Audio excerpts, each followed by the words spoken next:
আসসালামু আলাইকুম রহমতুল্লাহি ওবরাকাতু। আশা করি আপনারা সকলে ভালো আছেন।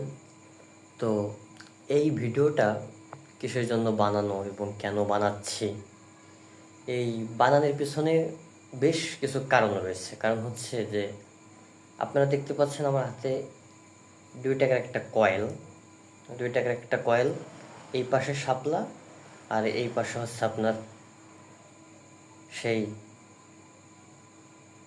কে বলেন তো, ওই যে সেই শেখ মুজিবের ছবি। তো ছবি বেশি গুরুত্বপূর্ণ না, কথাটা বেশি গুরুত্বপূর্ণ। কথাটি হচ্ছে যে আপনারা জানেন যে বিগত ফ্যাসিস্ট আওয়ামী লীগের আমলে এবং এই আমলে, তা আমরা ফ্যাসিস্ট আওয়ামী লীগের আমল অতিক্রম করেছি 1 বছর থেকে 1 থেকে 1.5 মাস বেশি অতিক্রম হয়েছে, অর্থাৎ 13 থেকে 13.5 মাস অতিক্রম করেছি। তো এই কয়েলটা দেখানোর মানে হচ্ছে যে গ্রাম অঞ্চলের পলিটিক্স হিসেবে। তো গ্রাম অঞ্চলের পলিটিক্স যদি আপনি দেখেন, আপনি শেখ মুজিবরকে ধরেন, এটা আওয়ামী লীগ, আর উপরে পেশে ধরেন বাংলাদেশের বর্তমান বৃহত্তম একটি রাজনৈতিক দল।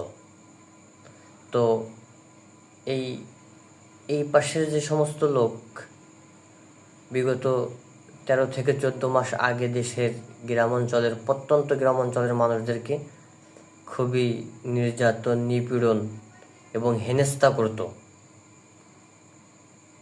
চুরি, গুন্ডা, বদমাইশ, রাহাজানি যাই কিছু আছে না কেন যারা করতো, তারা এখন এই পাশের, এই শাপলার এই পাশের নেতা হিসেবে রূপান্তরিত হয়েছে। অর্থাৎ গ্রাম অঞ্চলের মানুষ একটা কথা বলে না, যে মুদ্রার এপিঠ আর ওপিঠ, এপিঠ আর ওপিঠ, ঠিক গ্রাম অঞ্চলের রাজনৈতিক অবস্থা এরকম হয়ে দাঁড়িয়েছে।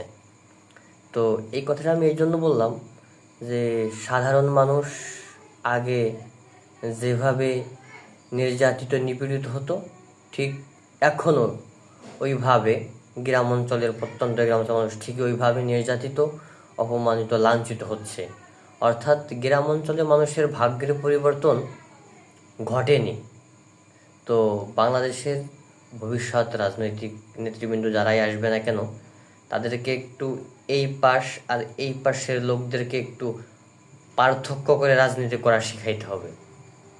আপনারা দেশে বৃহত্তম একটি রাজনৈতিক দল, আপনাদের কর্মসূচি থাকবে, বিভিন্ন কিছু থাকবে আপনাদের, আপনারা জনগণের সেবার জন্য, কল্যাণের জন্য কাজ করবেন। আর আপনারা যদি মুদ্রার এই পিঠকে যদি